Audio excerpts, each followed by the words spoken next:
Uh, on April 23rd, we're having a virtual event from 6 to 8 p.m. featuring Mark Lamont Hill, Palestinian activists, and writer Susie Abu Hawa. We're also going to have members of Rage Against the Machine perform.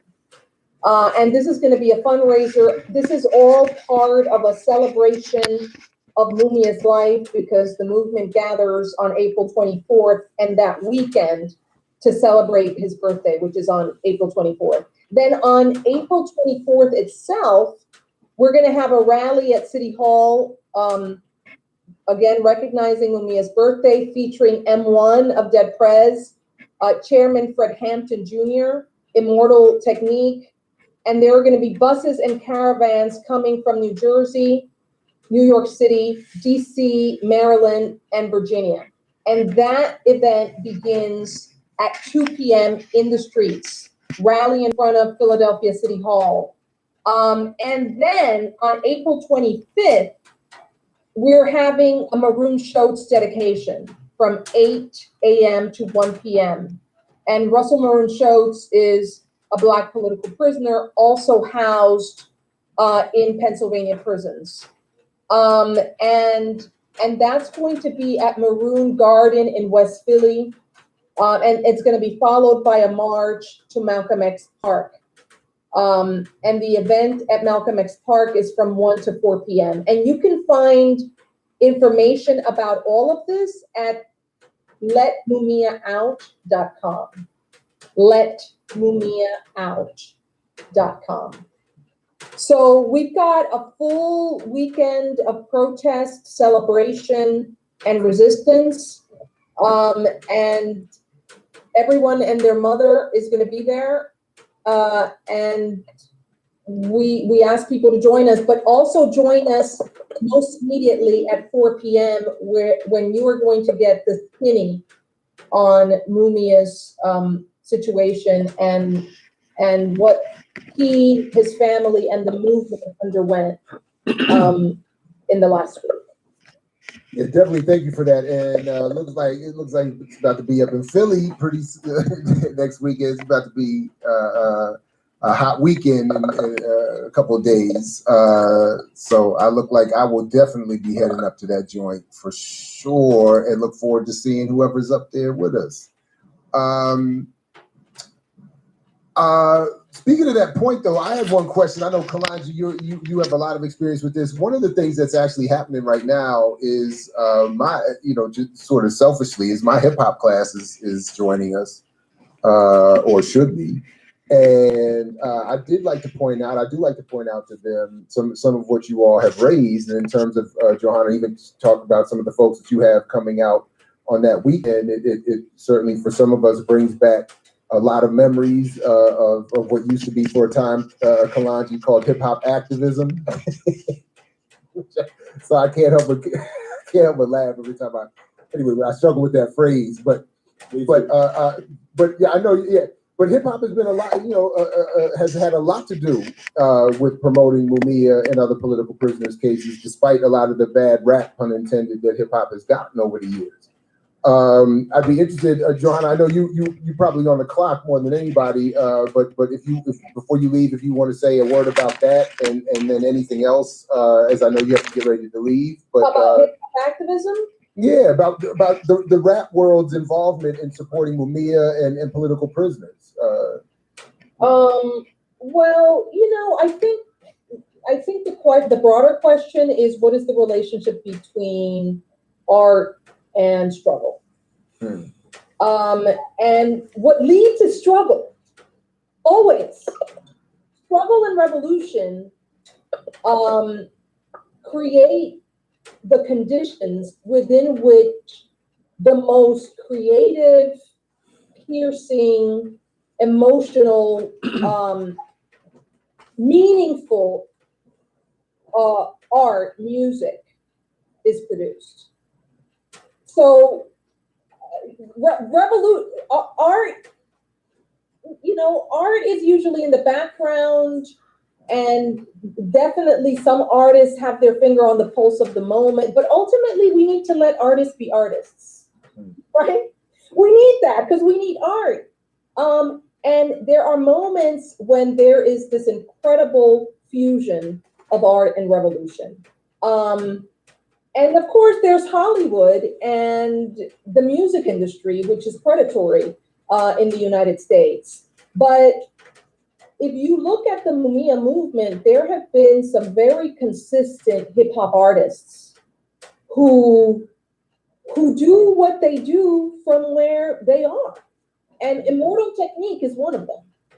Immortal Technique is always talking about some problem in the world. And he might not be in the streets, although he often is in the streets accompanying us on a march. But he's speaking to broader audiences about political issues who might not be looking for a political, analysis of what's wrong with the world. M1, M1 is going to speak, by the way. I had a conversation with him and I was like, do you want to speak or do you want to perform? Because we'd rather you speak. And he's like, no, I want to speak. M1, you probably know, was hugely involved in the campaign that freed Fred Hampton Jr. He led that campaign. Y'all know that, right?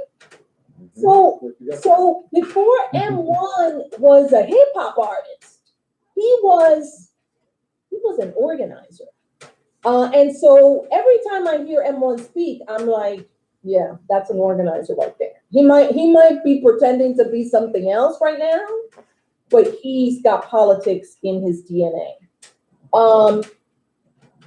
Also, I may be talking too much about M1. M1's mother was imprisoned at a very young age. And so he comes to the politics of imprisonment from a very profoundly personal and traumatic position. And he's also a revolutionary, right? Who's not in a revolutionary organization, as far as I know. But yeah, and then there are all the other people that I agree with you, brother, who are hip hop activists, who want to be cute and who are in it for whatever Black Lives Matter could offer them in terms of press.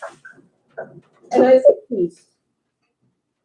Hey, I just want to say, and if we could use you, yes. And you want to give us some money? Cool.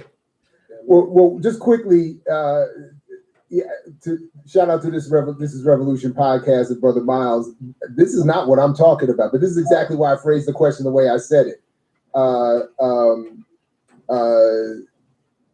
not talking about the mainstream rap world. I'm talking about the hip hop community, or the politicized rap world that's often connected to political movements. So and anyway, we can talk about hip hop activism another time. That was it. But anyway, so I'm.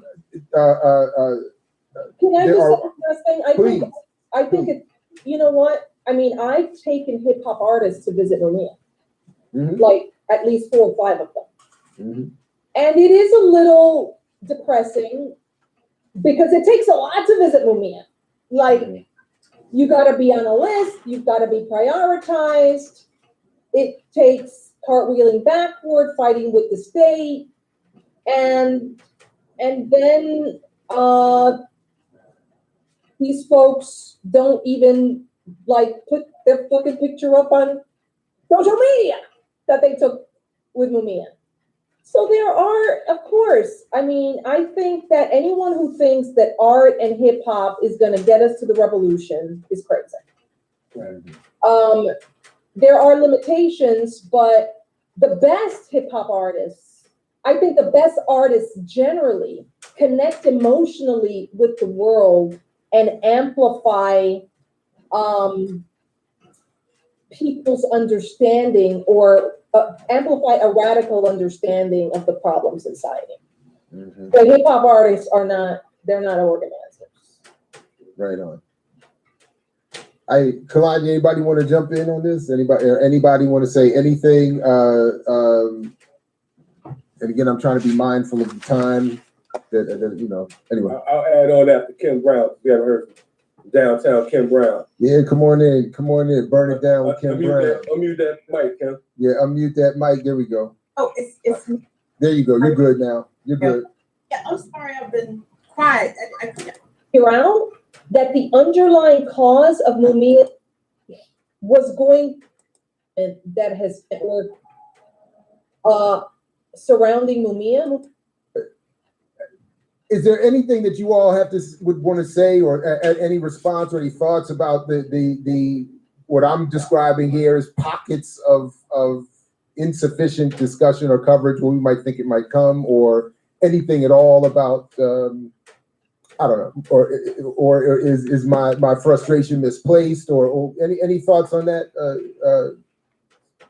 Well, you know, other than the fact that Black suffering is an inconvenient truth in America, but the state is going to do what the state is going to do. Mainstream media is going to attempt to ignore Black political prisoners, is going to demonize them. But there is a fierce movement that has kept Mumia and other political prisoners who are part of the Black radical tradition alive. Hands down, if there had not been a movement support network surrounding Mumia, Mumia would be dead. Dead. Mumia fainted in the infirmary room 5 years ago. Fainted. His blood sugar went up to like 750 something or 67, 60 something. 800 is dead. 810. Oh, he had swelling of the brain. He had swelling of the brain, and he had a skin condition that disfigured his body while all of this was happening. And he fell into a diabetic coma because they were administering him the poison that was going to do him in. And those are, what are they called, Bob? Steroids. Steroids that he was reacting to violently, and they had not monitored the situation. And literally, I knew that Mumia was not well, and I forced Heidi Bogosian, a friend of mine, to just go to the prison with me that morning that he fainted. And that same day, there was a court hearing around Mumia's case happening 2 counties down, and immediately we called Pam Africa, and Pam Africa's like, all right, we're leaving the court and we're going to the site where Mumia was probably hospitalized. And he stayed in the hospital for, I think, a week or 2. And it took a movement doctor to figure out that the underlying cause of Mumia's health problems was hepatitis C. We figured it out. He had been in the hospital. And we figured this out. And then we sued the Department of Corrections to get him the cure, because in the United States, the cure for hepatitis C costs approximately $100,000. So no prison wants to lay out $100,000 to cure a prisoner, 700,000 of whom have hepatitis C, which is a deadly disease in American prisons. We won, even though all the lawyers we consulted said there's absolutely no snowball's chance in hell that we're going to win. And Pam Africa was like, we don't care. We don't care. It's about suing because this is the right thing to do. And Bob and Brett Brody, Bob Boyle and Brett Brody, after 2 years of struggle, but of also the movement packing the courts, prevailed. So that's a long-winded statement, but I want to just go back to Chip Fitzgerald for a moment. Chip Fitzgerald, and I don't know if Bob mentioned this, was shackled to his hospital bed while he was unconscious, barely conscious. This was 2 weeks ago. And he died in shackles. So that's the barbarism of the shithole of a country, as someone said previously. I'm just quoting. Just quoting. I'm just quoting. Good quote. I just want to get back to Jared's question for a second. You know, you've had Yaruba bin Fahad on for a few times, and he would certainly give an analysis of what happened to the portion of the movement that he came out of, that created the political prisoners, the Black Panther Party, BLA kind of tendency of the movement, and the attacks that they were under, and really the abandonment of them when the state came after them, and the effects of that, you know, still being clear today. And I think that's in part can account for, you know, some of the lack of support for political prisoners. I have some information about the activities around April 23rd and 24th, more specific, but I want to offer the floor to others before I come back on that. Okay, Sophia, did you want to respond to any of that or add anything? Yeah, I definitely agree with everything that has been said. I mean, Johanna laid out that time in 2015 when, again, a movement saved Mumia, and Mumia was literally on his deathbed. I wanted to add, and I think this was back to, and I'm sorry, I'm having a hard time seeing, so I'm not really seeing the brother's name who spoke about like the rap stars and how people are more engrossed with what's happening around that. But someone said to me earlier that it's so real to see what's happening to Mumia, and I think people will say things like that, but for me, it's a matter of, and I'm sure for many people, it's a matter of, no, it's really not so real in a country where it goes around the world being the hegemon, being the big bad bully, speaking about what's just, speaking about humanitarian. Yeah, we know all that. We know all that. I mean, it's like, it just really took me by surprise. I just got home a little while ago. Sorry, I'm such a mess as always. I'm like, just try to look over here. I'm not. And yeah, I mean, surreal. It's, I guess, I don't know. I guess it's a way to start. It's somewhere to start. I remember, I got here in 1989, and I remember I got to see walls in the street. Free Mumia. I have no idea. I had no idea who Mumia was. It's like 1989 in Chicago. Free Mumia, and I was very crazy. I was 23 years old. I'm 56 now, so. And, I feel like it's a big part of the problem, the way, organizers, they are like, I don't know where they get their optimism from. It make you disconnect. And I just thought about it because, I know when I mean, when I read on Twitter and I retweeted everything about this case, and the Hep C, and I think there's been like 2 other crises after that, with his health, and every like street festival I used to go, like in the 90s, I think they had like flyers, Free Mumia. I still did not know, Free Mumia. Like, I had no idea. I think it's like,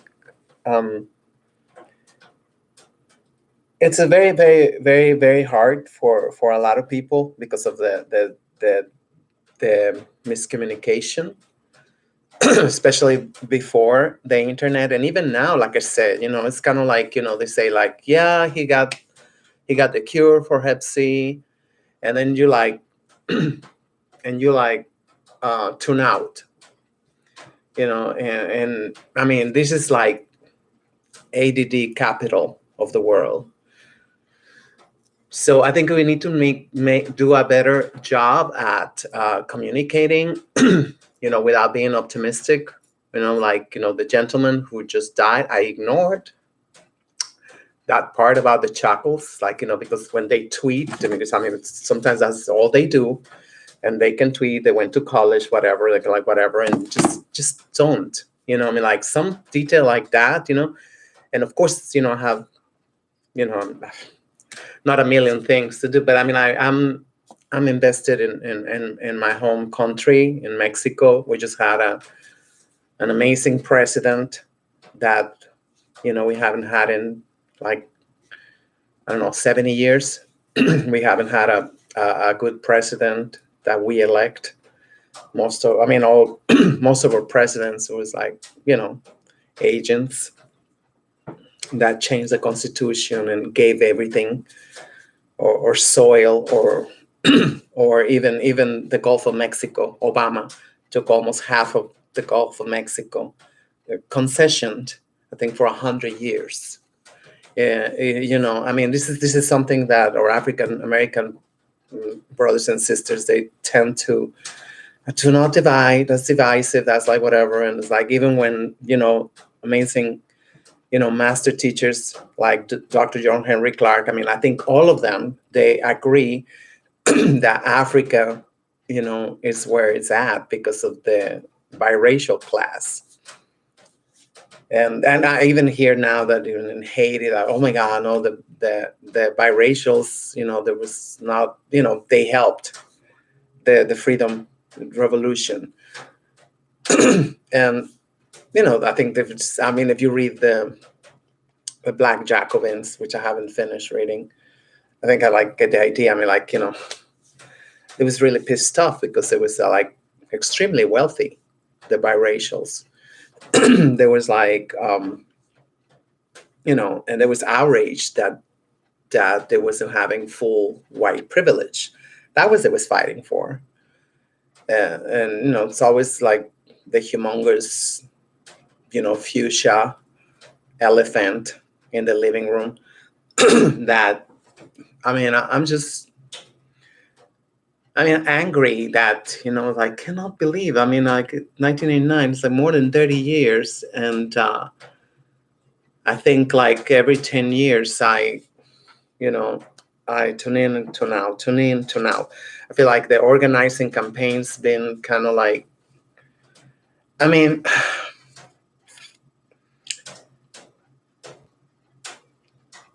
not only because his life and he's willing to be so open, writing books and like she said, the Che Guevara of his generation. And I feel disgusted. I feel really disgusted. I'm always disgusted about this corporation they call country. It's not a country, it's a corporation. You gotta, like, that's how, and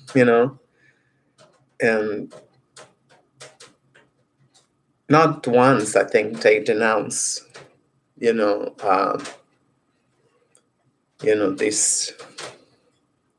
virus, that it's, I cannot even say white people because people don't do that kind of shit that they do.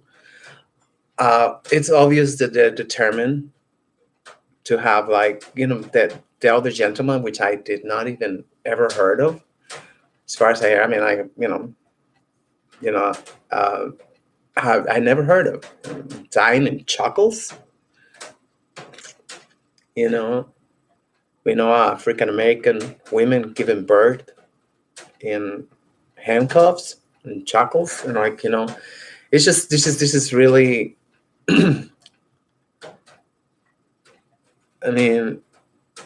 I made a comment, embarrassing, but this is like really his life. It's a constant reminder of we are scum of society. We are.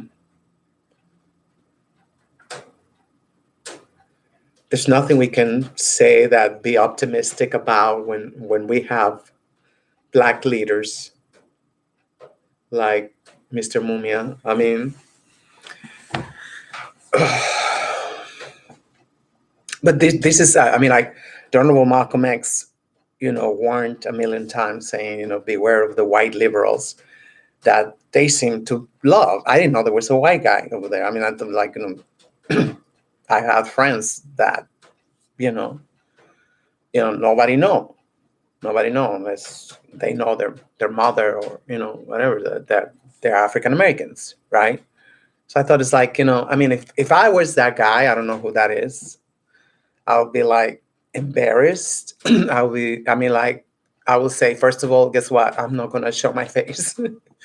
I'm like, how can you show your face and like to say like, oh, it's not all white. It's always like, not all white, not all white, not all whites. Like Dr. Khalid Abdul Mohammed used to say, like, African Americans are supposed to go into a snake pit, that it's America just trying to figure out which snake is not venomous, which is not, and this is the game for the past 400 years. This is the sick, perverted game that, like, I know it's not perhaps all about Mr. Mumia, but it's just this is really a reality check. I almost 2 years ago, I stopped reading African American Twitter. I left in disgust. I left in, I mean, like so much perversion, so much sickness, and not even, I don't know how you say that, the slightest will to get help and get better. Never, never. We see African Americans all over the streets, all over the subway, pushing, the liquid, become the face of everything disgusting.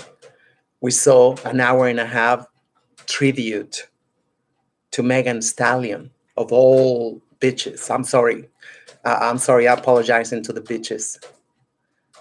It's not like they kept saying young women, role model.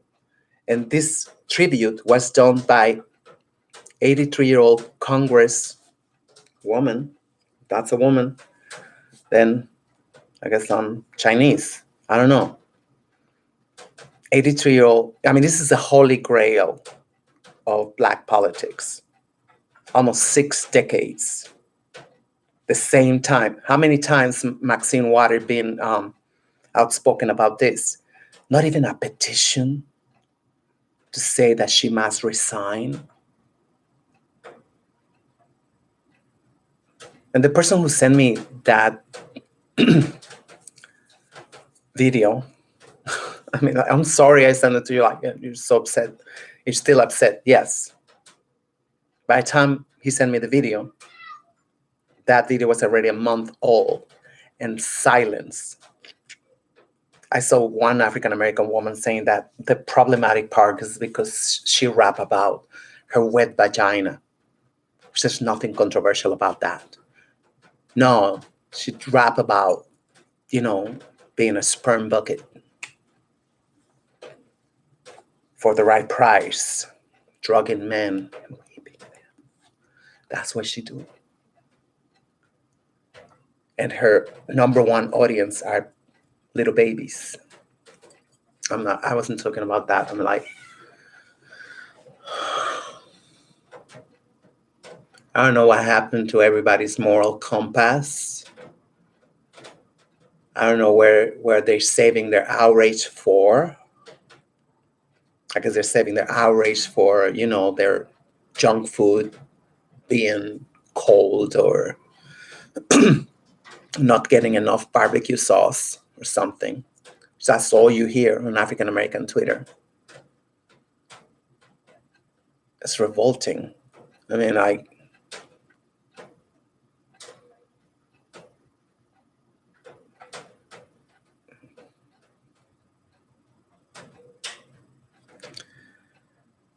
it's.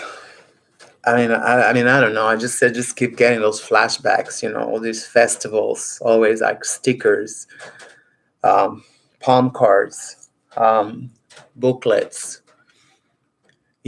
Signing mailing lists. And all this. Almost 35 years that it's like. I'm just saying, like we are disgusting people. We are like really, I mean, it really don't take that much to do Twitter storms and everything, but there's no one like willing to organize. I mean, like I've seen great initiatives, since I'm on Twitter. I guess it's been like 11 years, 12 years, I don't know. I've seen in not even a retweet. I don't know if I played or not. I'm sorry. I'm very like that part. I mean, she said at one point that I think she said it again. I don't know because I just watch it back to back. But obviously, the second time I was, broadcasting it, and that these artists, these sellouts, these devils, don't even publish the picture they take with Mr. Mumia.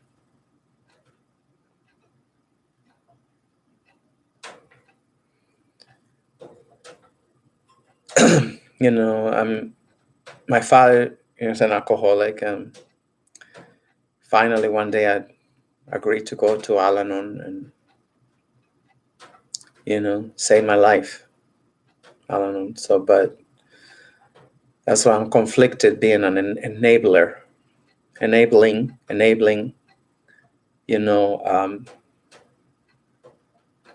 this behavior, enabling this. I mean, like, the moment you say African Americans, are not going to shock me no more, or I'm never going to get shocked again. They find a way to shock you again. And if you say something, say, oh, that's nothing. That's nothing. We've seen worse shit. We've experienced worse shit. It's not an upmanship or, I don't even know what that means. Just, it's not competition. How much you can tolerate and stuff. Oh, yeah, but can stop talking shit against Mexico and Mexicans, right? Like Dr. Umar Johnson said, you're willing to give up on each other, but never giving up on the crackers. Never. It's not the way it was going to be, but I don't know. I mean, like, I had to abandon, several, channels. I get warnings.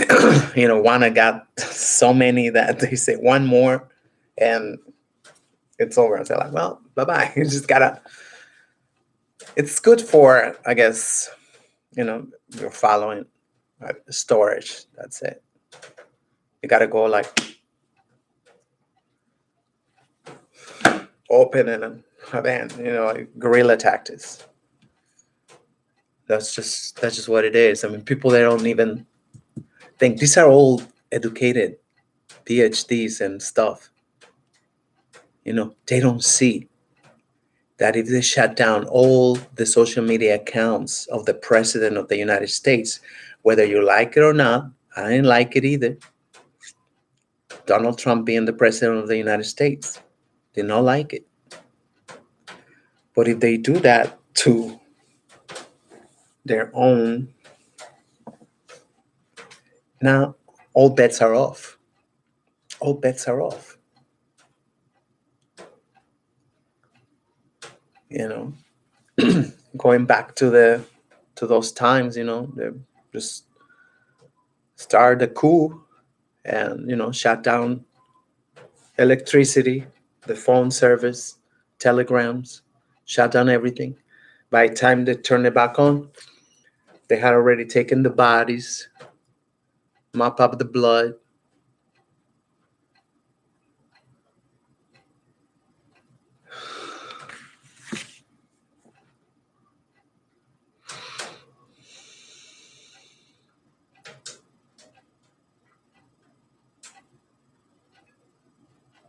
And we're neighbors.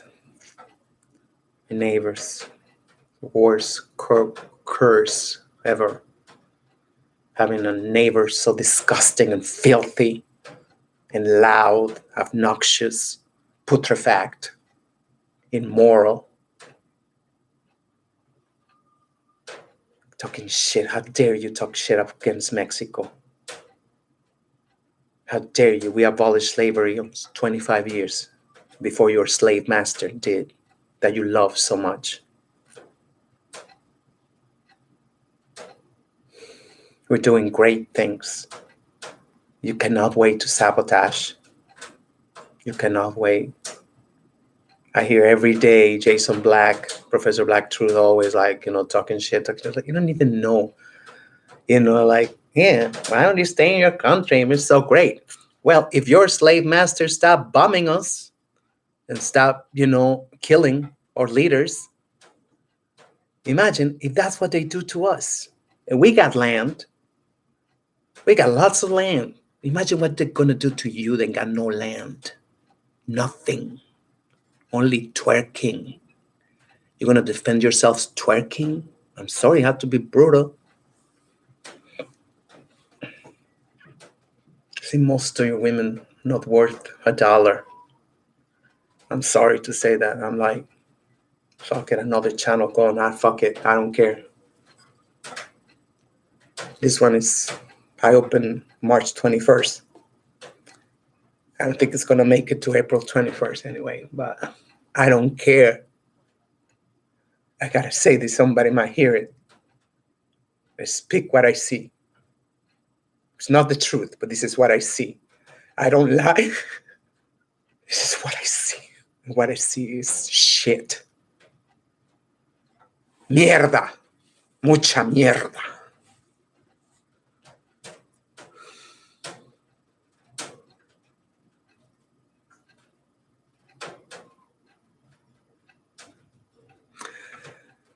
It's like, I don't know, the worst nightmare ever. In Mr. Mumia's times, when he was free.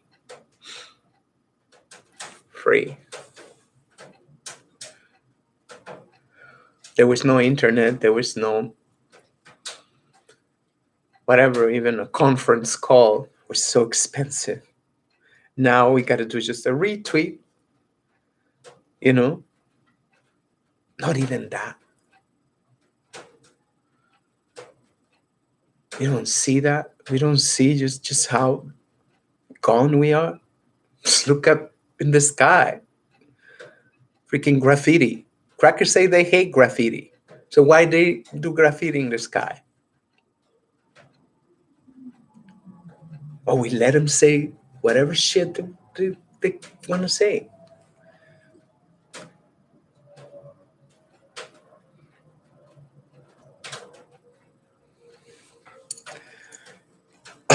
So press conferences, you know, I don't think there's anybody today at 4:00. So look it up. And I forgot the website again. I'm sorry. Like,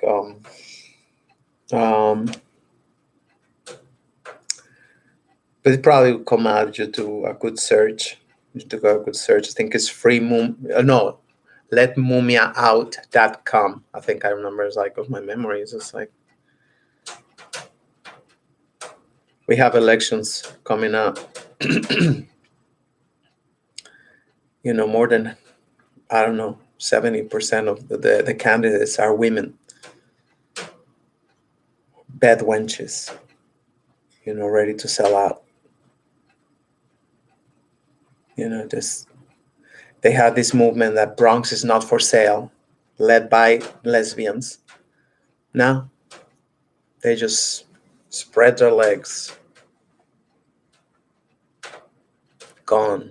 I'm building a mall right on the corner of Grand Concourse and Fordham. Look like a big mall. I can't believe I was just there waiting for the bus. I was like looking in it like it started less than a month ago. They already got the windows, they already got everything. The whole block. And I see another block is already emptied out. Like 2 blocks later on Grand Street, right? The aqueduct, right before the aqueduct part. And that's it. I see all those spaces emptied out. Now another one. I see all 170th Street, Jerome Avenue, Mount Eden, luxury condominiums. Is like everything. When we can do it, like, oh, you got to do this. You don't even have to, just retweet, take a video, send it to your friends. Imagine if we all send it to, 20, 50 friends all over the country. This is what's happening. This is control opposition. We just saw Patrice Cullors. She was exposed. She went on a shopping binging real estate for her lesbian lovers. I mean, like, so disgusting.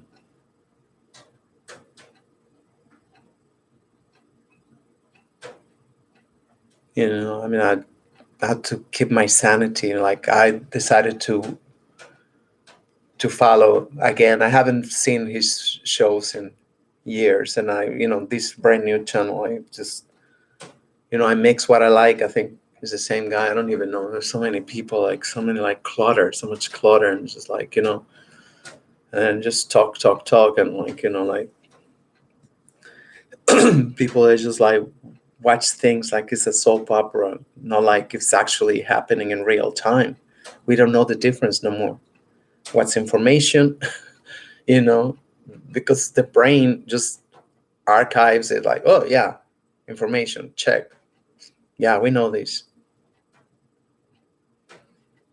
My last therapist I had, I was in 2020, a lesbian. I gave her a book to read. I think it was The Black Jacobins. Yeah, she's Dominican.